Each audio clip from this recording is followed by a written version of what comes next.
Good morning class. मैं Mohan Kumar Singh, BCA department, RSS science college Sitamarhi से। और जावा के इस वीडियो सेशन में आप सभी का वेलकम है। और आज का जो हमारा टॉपिक है वो है स्ट्रिंग्स। ओके, तो स्ट्रिंग्स जो है ये बहुत इम्पोर्टेंट और फीचर है जावा का। और ये फीचर जो है, मैं बात करूँ यदि सी की बात करूँ, सी प्लस प्लस की बात करूँ, तो वहाँ पे ये नहीं है। और अभी तक हम लोग देख चुके हैं कि कई सारे प्रोग्राम्स भी हम लोगों ने देखा है कि जो भी इनपुट हम लोग कराते हैं जावा में, तो वो जावा उसे एज ए स्ट्रिंग ही लेता है। ओके, तो इस चीज़ को समझना जरूरी है। और स्ट्रिंग से related there are so many function not function in Java, function are called method. तो सो दैट यहाँ पे बहुत सारे मेथड भी है, तो उन सबको हम लोग एक एक करके देखेंगे अभी। तो अभी थोड़ी देर के लिए मैं अपना वीडियो पॉज कर रहा हूँ, वापस अभी तुरंत आ रहा हूँ। ओके क्लास, तो चलिए हम लोग टॉपिक पे आते हैं। सबसे पहले स्ट्रिंग्स कहता है कि strings represent a sequence of characters, यानी कैरेक्टर्स का जो सीक्वेंस है, एक एक कैरेक्टर को यदि हम रिप्रेजेंट करें एक साथ, तो that is called strings. Okay, यानी कि हम दूसरे शब्दों में, in other words we can also say strings are combination of two or more strings, यानी टू और मोर कैरेक्टर्स, दो या दो से ज़्यादा कैरेक्टर्स का जो कॉम्बिनेशन है वही स्ट्रिंग कहलाता है।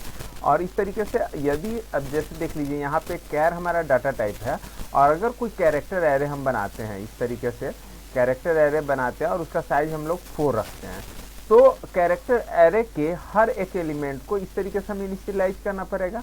और अभी तक जैसा देखा जाए तो सी या सी प्लस प्लस में ये मेथड है, इस तरीके से एक एक एलिमेंट्स को, कैरेक्टर एलिमेंट्स को हम लोग एरे में स्टोर कराते हैं, और इस तरीके से ये एक स्ट्रिंग बन जाता है। लेकिन कहता है, देखिए क्या कहता है, using character array we can not perform a wide range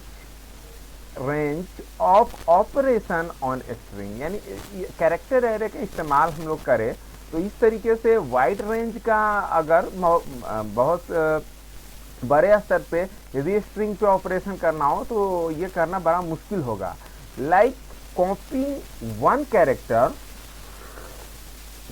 array into another may require a lot of book keeping effort. कहने का मतलब कि एक कॉपिंग वन कैरेक्टर, एक कैरेक्टर को दूसरे, एक कैरेक्टर एरे को, कैरेक्टर को नहीं, कैरेक्टर को करना तो बड़ा आसान है क्योंकि वो सिंगल ही होता है।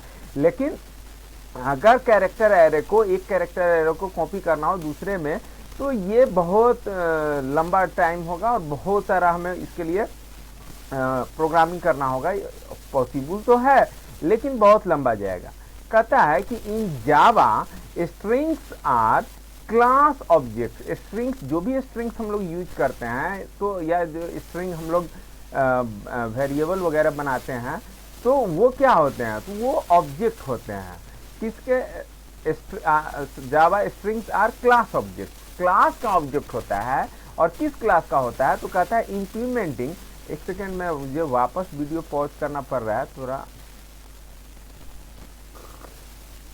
ओके, तो कहता है कि ये क्लास कौन कौन होते हैं, तो वो क्लास है स्ट्रिंग। अब यहाँ पर देखिए, ये कैपिटल एस वाला स्ट्रिंग है ना, तो इस बात का ध्यान रखना है। ऐसे भी हम लोग जब मेन फंक्शन डिक्लेयर करते हैं और डिफाइन करते हैं, तो वहाँ पर हम लोग स्ट्रिंग जो ARGS लिखते हैं, तो वो स्ट्रिंग एस कैपिटल होता है। तो यहाँ पर ये कैपिटल एस स्ट्रिंग नाम का क्लास एंड स्ट्रिंग बफर, इन दो क्लासेस के ऑब्जेक्ट जनरली होते हैं जो जावा में हम एज ए स्ट्रिंग यूज करते हैं।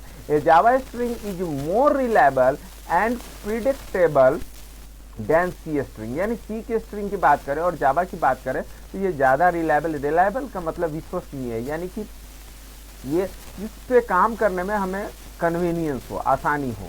ओके, फिर आगे कहता है a Java string is not character array. Java की स्ट्रिंग की बात करें तो ये कैरेक्टर एरे नहीं होता है,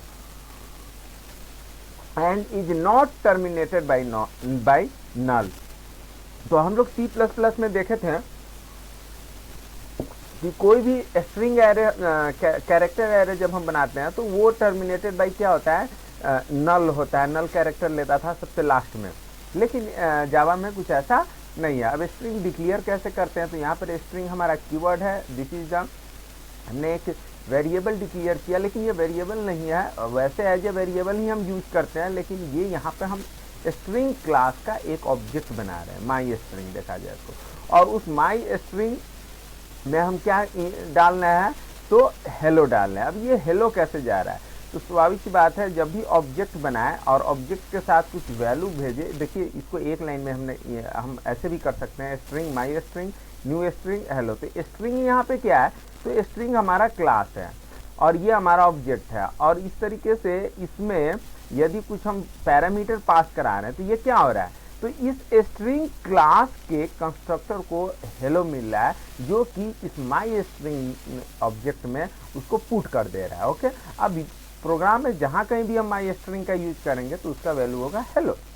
अब कहता है कि कोई भी स्ट्रिंग है, और तो उस स्ट्रिंग में हम अगर उसका लेंथ जानना चाहे तो क्या प्रोसेस है, तो देखिए एरे में तो लेंथ प्रॉपर्टी होता है, एरे नेम डॉट लेंथ, इसे प्रीवियस लेक्चर में आप लोगों ने देखा होगा, लेकिन यहाँ पर लेंथ जो है एक मेथड होता है ना। तो इंट लेंथ हमने एक वेरिएबल ले लिया और उसमें माई स्ट्रिंग डॉट लेंथ है ना, तो इस तरीके से इसका जो भी लेंथ होगा वो किस में चला जाएगा, लेंथ नाम के वेरिएबल में इस तरीके से चला जाएगा। इसको प्रोग्राम में हम लोग फर्दर आगे यूज कर सकते हैं। उसके बाद कहता है स्ट्रिंग कॉन्कैटेनेशन, तो कॉन्कैटेनेशन का मतलब होता है जोड़ना, तो कहता है using plus operator, plus operator का यूज करके इजीली हम दो स्ट्रिंग को कॉन्कैटेनेट कर सकते हैं। एग्जांपल, जैसे फुल नेम है हमारा, कोई एक स्ट्रिंग है और यहाँ पर नेम वो फर्स्ट नेम है, और मान लीजिए यहाँ पर name 2 is the last name, तो दोनों को कॉन्कैटेनेट करना है, तो इस तरीके से सिंपली प्लस कर देंगे तो ये फुल नेम में चला जाएगा, है ना। लेकिन इसी के लिए हमें इतना इजी मेथड सी या C++ में नहीं है।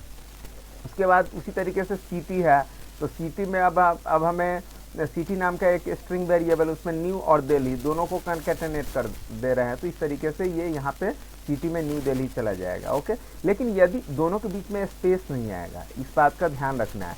अगर हम न्यू और दिल्ली के बीच में स्पेस चाहते हैं तो हमें इस डबल इन्वर्टेड कॉमा के बाद और डी के बीच में स्पेस छोड़ना होगा, तभी वो स्पेस वहाँ पे कॉन्कैटेनेट होगा, क्योंकि स्पेस भी अपने आप में क्या है, एक स्ट्रिंग ही है ना।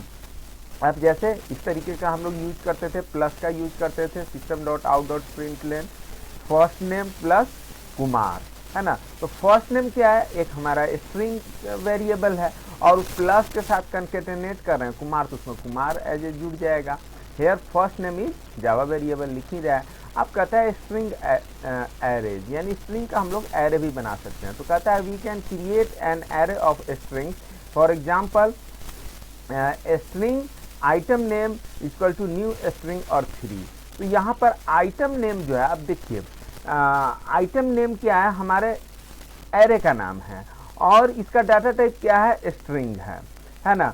तो एलिमेंट जो है, अब देखिए यहाँ पर समझने वाली बात क्या है, यहाँ पर था कि एक एलिमेंट में जो है एक ही कैरेक्टर आएगा, लेकिन यहाँ क्यों आएगा एक कैरेक्टर, क्योंकि डाटा टाइप इसका कैरेक्टर है। लेकिन यहाँ पे नीचे में देखा जाए तो ऐसा नहीं है, यहाँ पे क्या होगा कि एक एलिमेंट जो होगा इंडेक्स नंबर 0 पे जो होगा, आइटम नेम का 0 पे, ये बहुत लंबा चौड़ा, जितना चाहे आप उतना लंबा स्ट्रिंग ले सकता है ये, है ना। और इसी तरीके से इंडेक्स नंबर 2 पे जैसे टूथपेस्ट ले रखा हमने, इंडेक्स नंबर 1 पे टूथपेस्ट, और इंडेक्स नंबर 2 पे यानी कि तीसरा एलिमेंट जो है वो हमने पेंसिल ले रखा है। तो इस तरीके से हम स्ट्रिंग का हम एरे भी बना सकते हैं, जो कि कई सारे स्ट्रिंग्स को हर एक इंडेक्स पे एज ए एलिमेंट सेव करता है। ओके, अब इससे अब जो नेक्स्ट टॉपिक होगा हमारा वो है स्ट्रिंग रिलेटेड मेथड, यानी स्ट्रिंग से रिलेटेड कौन कौन से मेथड्स हैं, तो इसको हम लोग फर्दर नेक्स्ट वीडियो सेशन में देखेंगे। आपने मेरा वीडियो देखा, इसके लिए बहुत बहुत धन्यवाद, और उम्मीद करता हूँ कि आपको ये वीडियो समझ में देख करके स्ट्रिंग का जो कंसेप्ट है वो समझ में आ गया होगा। यदि कोई परेशानी आपको होती है या कहीं पे प्रॉब्लम होता है तो कमेंट सेक्शन में कमेंट डालना ना भूलें, मैं बिल्कुल उसे सॉल्व करने का पूरा प्रयास करूँगा। आपने मेरा वीडियो देखा, इसके लिए पुनः एक बार और धन्यवाद।